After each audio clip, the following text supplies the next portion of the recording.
Welcome back to the Sidebar. In today's episode, we're diving into a film by Jeremy Brunansky. Our host just wrapped up a deep dive into his film, Arizona, Why Are We Here? Originally submitted for the My RØDE Reel 2019 movie competition, this film is a brutal takedown of the 5 C's of Arizona and a celebration of modern consumer nihilism. Grab your coffee, tea, or wine, and let's unpack why you should watch Arizona, Why Are We Here today. Welcome to episode 3 of the Sidebar. We are doing something a little bit different today. Yeah, a bit of a pivot for us. Right. Honestly, I think this is going to be a lot of fun because we are usually tackling these massive, heavy nonfiction books or, super complex scientific papers. The stuff that makes your brain hurt. Exactly. In a good way, obviously, but it's dense. But today, we're turning our attention to a piece of media that is actually short, punchy, and, well, surprisingly deep when you really start peeling back the layers. It really is a fascinating case study. We are looking at a short film today. Just a few minutes long. Right. It was submitted for the My RØDE Reel 2019 competition. And the title is great. It is. It's titled Arizona, Why Are We Here?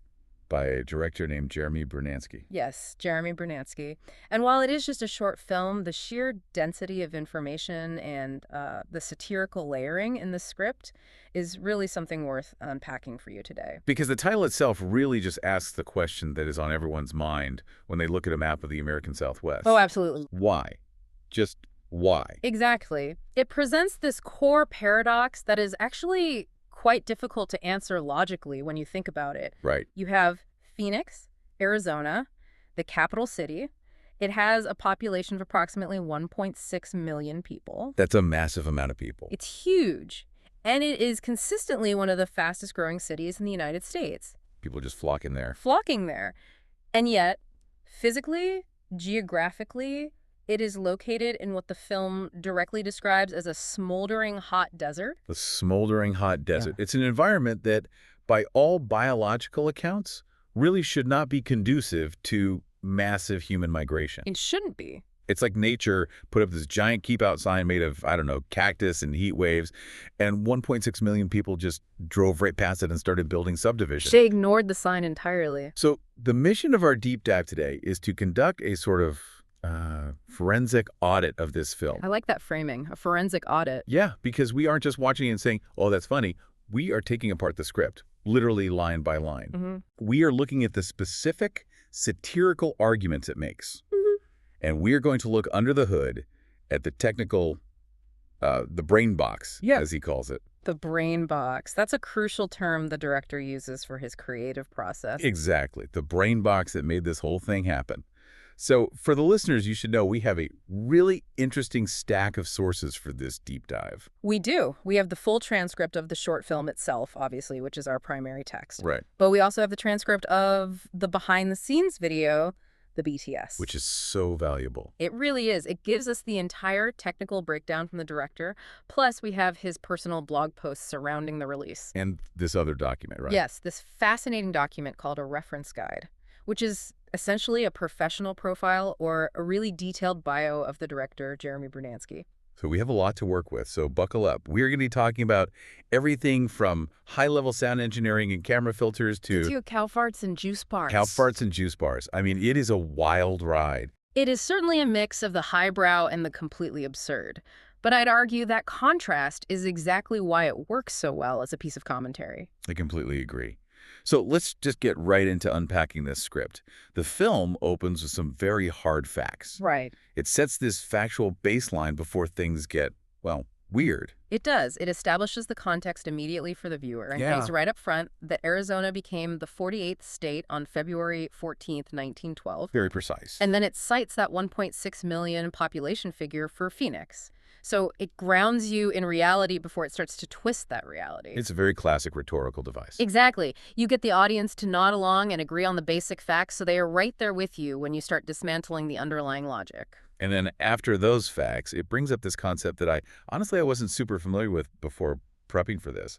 But apparently, it's an absolute staple of Arizona history classes. Oh, yeah. You're talking about the 5 C's. The 5 C's. Yes. Historically, these are considered the 5 pillars of Arizona's economy and its founding. Which are? Copper, cattle, cotton, citrus, and climate. Copper, cattle, cotton, citrus, climate. That's the list. And if you went to school in Arizona anywhere in the 20th century, this was gospel. This is what you learned in 4th grade. It was the reason the state existed. It was the elevator pitch for the entire territory before it was even a state. But what's brilliant is that the film used this list not to, celebrate the state's rich history, but as a structural device to absolutely roast it. Yes. It's a pure satire of the traditional view. It's like taking a corporate mission statement from 50 years ago and just highlighting all the reasons it is completely irrelevant today. Precisely. It uses that familiar, comforting structure of the 5 C's to systematically dismantle the logic of living in Phoenix right now. All right. It goes through them one by one to see if any of them can actually explain the current population boom. It's basically asking the viewer, are people really packing up their lives in 2019 and moving to the desert for these 5 historical things? So let's do what the film does and start with the first C, copper. Right. Copper. The film dismisses this almost instantly. It doesn't even give it a chance. No. The narrator's argument is bluntly hilarious. He just says, nobody is moving here to collect pennies. It's such a funny, dismissive reduction of what was a massive mining industry. Huge industry. Just pennies. Useless little coins taking up space in your pocket. Next. And by doing that, it immediately subverts the historical weight of the industry. Because technically, copper built the state. It wired the whole country. It did. But in the modern context of, say, a family from the Midwest looking to relocate, the script argues it's completely irrelevant. Which sets the tone perfectly. It does. It tells the audience, look, we aren't dealing with a dry history lesson here. We are dealing with modern consumer apathy. People today don't care about industrial metals. They care about their daily lives. Right. So then we move to the second C, cattle. And this is where things take a very sharp left turn into the absurd. It really does. Because you hear cattle and you expect maybe a comment on local state houses or ranching culture. Maybe some cowboys riding into the sunset. Something traditional. But instead, the script immediately pivots to climate change. Yes. The specific line is that climate change advocates might be moving to Arizona to prevent cow farts from destroying the globe. I laughed out loud at that part. It's just this wild idea that you would move into the middle of a desert specifically to stop the cows from making the earth hotter. And the narrator's conclusion to that thought is just a deadpan, highly unlikely. Highly unlikely. It highlights the absolute absurdity of the environmental situation there. You are in a place that is already extreme. It is ground zero for heat, essentially.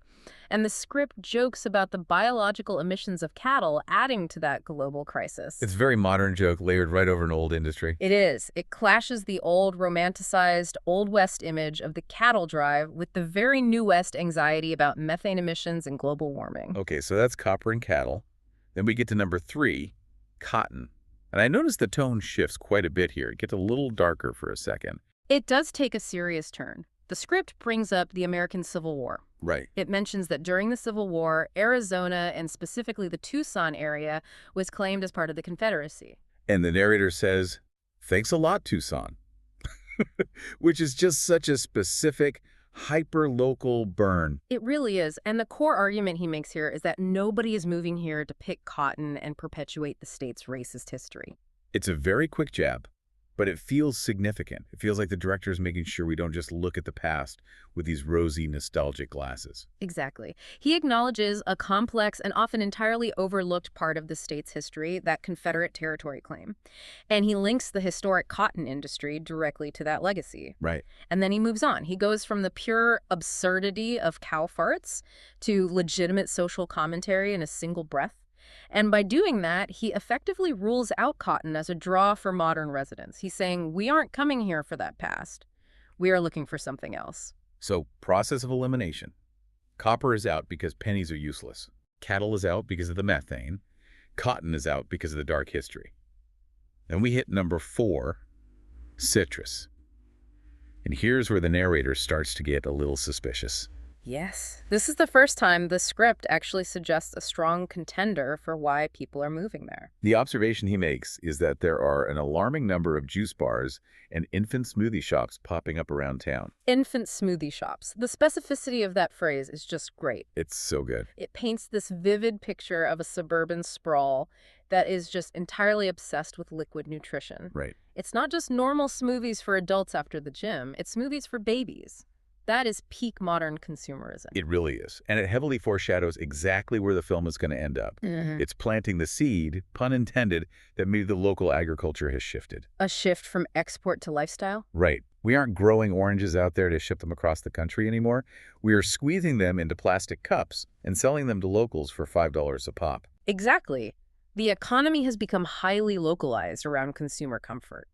But before we get to the final conclusion of that thought, we really have to deal with the final and arguably most obvious C. Oh, climate. Yeah. This is the big one. It is the elephant in the room. Because usually when people talk about Arizona weather, you always hear that cliche, oh, but it's a dry heat. Everyone says that. But the film absolutely takes a flamethrower to the idea that the climate is a positive thing. Yeah. It does not seem to agree that being dry helps at all. Not even a little bit. It is easily the most aggressive takedown in the entire script. The narrator completely breaks down the year-round cycle. It's definitely not spring, summer, fall, winter. No, the cycle he describes ranges from it's hot to too hot to get me out of here hot. And the specific temperatures he mentions are just brutal. Yeah. He cites mid-80s to the 120-degree range Fahrenheit. And I really appreciate that for the international audience. And we know from the reference guide that the director has a very international mindset. He actually includes the metric conversion right there in the script. Right, he says 32 to 50 degrees Celsius. 50 degrees Celsius. Which is staggering. I mean, if you think about it, that isn't just sweaty weather. That is literal survival mode weather. It is lethal heat. At 50 degrees Celsius, basic infrastructure starts to fail. And there's that incredibly vivid line he uses about his footwear. He says, the soles of my flip-flops literally just melted on the sidewalk. And that he feels like he is about to burn like toast under this blazing hot sun. Burn like toast. It's such a tactile, visceral image. You can almost feel it. You can feel that radiant heat just coming right off the pavement. He makes it clear that it's not just the air temperature that's the problem. It's the ground itself actively attacking you. So logically, following that vivid description, the film concludes that climate is definitely, unequivocally not the reason millions of people are moving there. In fact, he just gives up on the list entirely and says, never mind, it's over. Right. So we've gone through all the historic 5 Cs. Copper, cattle, cotton, citrus, climate. And none of them explain the current population growth. Not a single one. So now the film enters this secondary phase, a sort of process of elimination. It starts looking around at modern amenities. Right. The logic being, if it's not the history and it's not the weather, there must be the lifestyle. People move for fun, right? They move for leisure activities. But the script systematically dismantles every single one of those, too. It really takes no prisoners. First up, he looks at luxury movie theaters. Which he acknowledges are new and expensive, but they are immediately dismissed. Because it's not enough to draw a massive migration. Exactly. You can sit in a dark, air-conditioned room and watch a movie literally anywhere in the country. You don't need to move to the desert for that. Then he brings up golf courses. Now, personally, I always associate Arizona with golf. A lot of people do. You always see those images of the bright green grass right up against the brown Rocky Mountains. And the script mentions that there are 300-plus courses available year-round, which sounds like a very legitimate draw. It sounds like a paradise for a certain demographic. But there is a catch. There's always a catch in this environment. The catch he highlights is the occasional rattlesnake trying to bite you to death. Bite you to death. It really emphasizes the death part. It's not just a minor nuisance to keep an eye out for. It's a mortal threat right there on the fairway. Yeah. You're just trying to putt for a birdie, and you might accidentally step on something that injects you with neurotoxin. Exactly. So golf is out, then it moves to water sports, lakes, jet skis, boating. Which, again, they do exist out there, but the film focuses on the journey you have to take just to get to them. Right. The journey involves passing through a desert landscape that is filled with poisonous snakes, spiders, and scorpions. The gauntlet. The script insists that nature is actively trying to kill you before your late shenanigans. Late shenanigans. I love that phrasing so much. But the underlying point is very clear. The environment is actively hostile to your presence. The amenities are technically there, but the cost of access is risking your life against the local fauna. It frames all these leisure activities as this dangerous gauntlet you have to run just to have a little fun. So water sports are out. Then it targets the professional sports teams. Football, basketball, baseball, hockey. They have all of them. They do. But the burn here is incredibly severe. He says you aren't moving there for the sports because they rarely win championships. It's a very harsh truth for the local fans, but his argument holds up. You aren't moving your family across the country for the glory of the local sports teams. You aren't chasing a dynasty in Phoenix. So finally, after striking out on all the entertainment, it addresses the food, the culinary delights. Which he actually admits are enjoyable. The food is good. He does.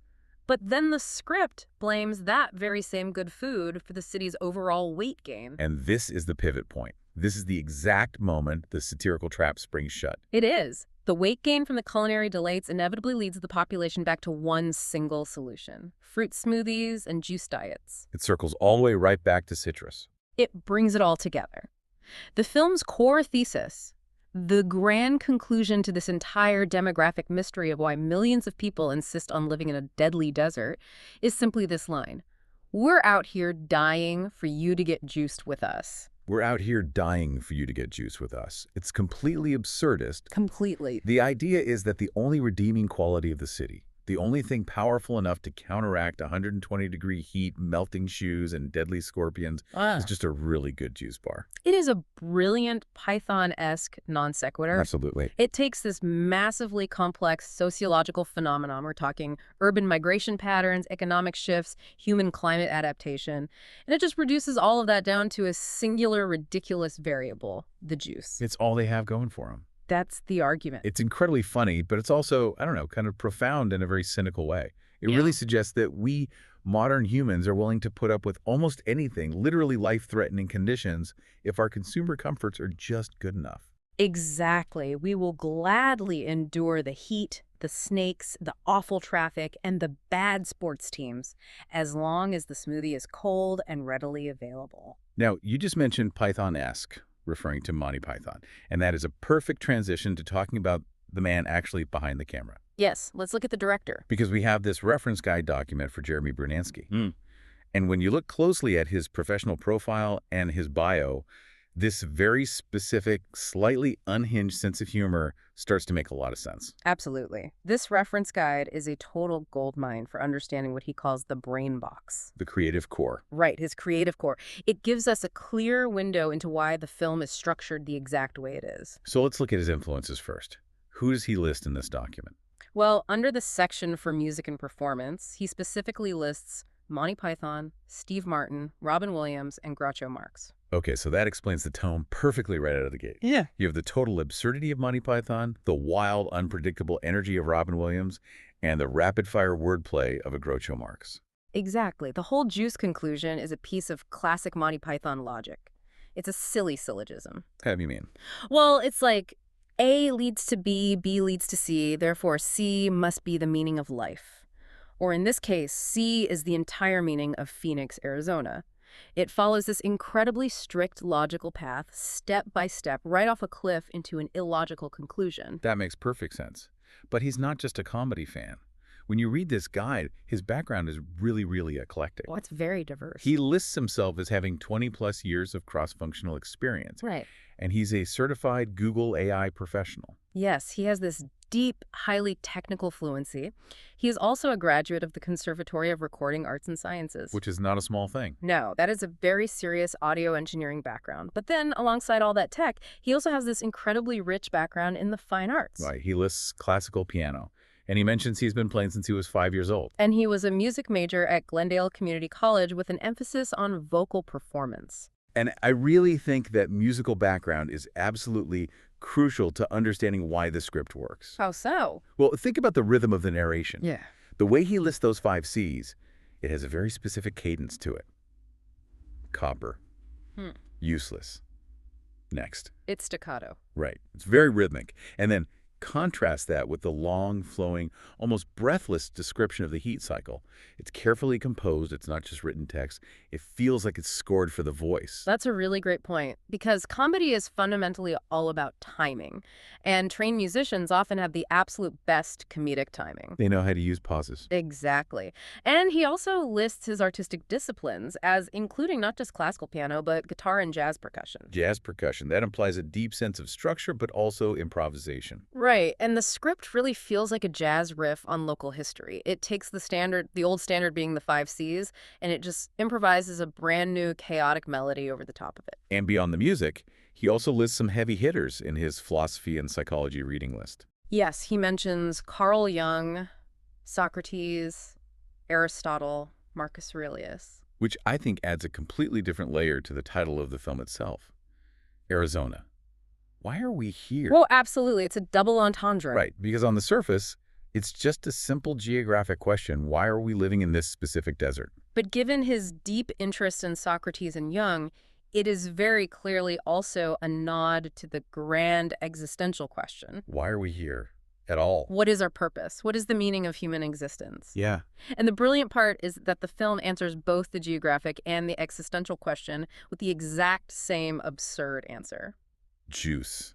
It's existential nihilism, but served with a little wheatgrass shot. Right. It's basically saying, look, the world is chaotic, it's dangerously hot, nothing makes sense, so just drink the juice and try not to step on a snake. That is exactly what he's saying. Now, I want to pivot a little bit to the technical side of things, because for a film that ultimately ends with a joke about smoothies, the actual technical craft described in the behind-the-scenes video is incredibly precise. It is, and this is where that Conservatory of Recording Arts and Sciences degree really shows up on screen. The BTS video focuses very heavily on sound design. It really does. I was actually quite surprised by how much time he spent in the BTS talking about microphones compared to the camera setup. Usually when you watch indie filmmaker BTS videos, they obsess over the lens choice or the color grading LUTs they used. Well, his visual setup is very solid. He mentions he's using a Nikon D5600 with a 35mm lens. Which is a good, reliable DSLR setup. Very reliable. But the audio is where he really gets granular and flexes that expertise. Right. He's using a Rode video mic, which obviously makes sense given that it's a submission for the My RØDE Reel competition. Naturally, it's a condenser microphone. And what's fascinating is how he explains exactly how he configures it for the two very different shooting environments he's in. It's a great look at how a professional audio engineer approaches a totally chaotic field environment. So let's talk about his location one, the desert. Right. He's out in the middle of nowhere. And he mentions it is smoldering hot. It's over 30 degrees Celsius during the actual shoot. You can see he's sweating. But the primary audio challenge out there isn't the heat, it's the wind. Right. Anyone who has ever tried to record a video outside on their phone knows wind noise is the ultimate enemy. It just destroys audio. It creates that awful blowing, rumbling sound that completely drowns out the voice. It creates a massive low-end rumble and heavy distortion. So Brunansky explains in the video that he uses the high-pass filter on the mic. Okay, for those of us who aren't audio engineers, what does a high-pass filter actually do? So a high-pass filter allows the high frequencies of sound to pass through into the recording, but it cuts off the low frequencies. Okay. Wind noise is typically low-frequency energy. It's that bassy, wub-wub sound hitting the microphone capsule. By engaging that specific filter, he is getting rid of all that wind noise, as he puts it, so he can focus entirely on the specific sounds he actually wants. Which are what? The bird chirping and the insects. He specifically says he wants the sound of the critters and creatures. Exactly. He is intentionally isolating the sounds of nature, which is brilliant because that is the very nature that the script later claims is actively trying to kill you. Right. He wants those crickets and birds to be crisp and present in the audio track. It adds to the atmosphere of being alone and vulnerable in the wild. Okay, so that's the desert. Then he moves to location 2, downtown Phoenix. Which is a totally different acoustic environment. Completely. Now you have the constant low rumble of the city. You've got construction, the light rail going by, cars, sirens. It's just a massive wall of noise. So does he change his audio strategy for the city? He does. He keeps that low filter on to cut the general rumble of the traffic, but he also mentions cutting out 10 decibels. Cutting 10 decibels, that's an attenuation setting, right? Yes. Yeah. It essentially lowers the overall sensitivity of the microphone. Yeah. In a really loud city environment, a sensitive condenser mic can easily get overwhelmed and peak. And then the audio distorts. Exactly. It distorts and becomes unusable. By cutting 10 dB at the source, he ensures he gets a clean, crisp sound despite how loud the street actually is. It's really interesting to think about. He's applying this rigorous, highly technical logic to capture the city. The ambient sound of a city that he claims is basically just there to sell you juice. But that's the brilliance of the entire production. The visuals and the audio are treating the subject matter with absolute documentary-level seriousness. They really are. The camera work includes these sweeping, panoramic B-roll shots. The audio is perfectly filtered for clarity, but the narrative playing over it is pure, absurd satire. It creates this incredible contrast that makes the humor pop so much harder. It does. And the audio reinforces the narrative, too. By isolating the nature sounds in the desert, he makes the environment feel very present and alive, and therefore more threatening. Right. And then by clarifying the city sounds and cutting the distortion, he makes the urban sprawl feel very real and overwhelming. It's the ultimate brain box approach. The technician ensures the delivery mechanism is flawless, so the artist can deliver the punchline without distraction. Because if the audio was bad, the joke wouldn't land. You'd be too distracted by the awful wind noise to laugh at the infant smoothie shops. Exactly. I want to touch on the hostile environment theme again. Because watching the BTS video, you actually see the director physically suffering a bit for his art. You really do. He mentions explicitly to the camera, "We're just sweating like crazy out here today." And in the script, as we mentioned earlier, the flip-flops are melting. There is this relentless, constant focus on extreme physical discomfort. It creates a very clear sense of man versus nature. But in this story, man is clearly losing the fight. Badly. The only way man survives at all is by retreating into the heavily air-conditioned juice bar.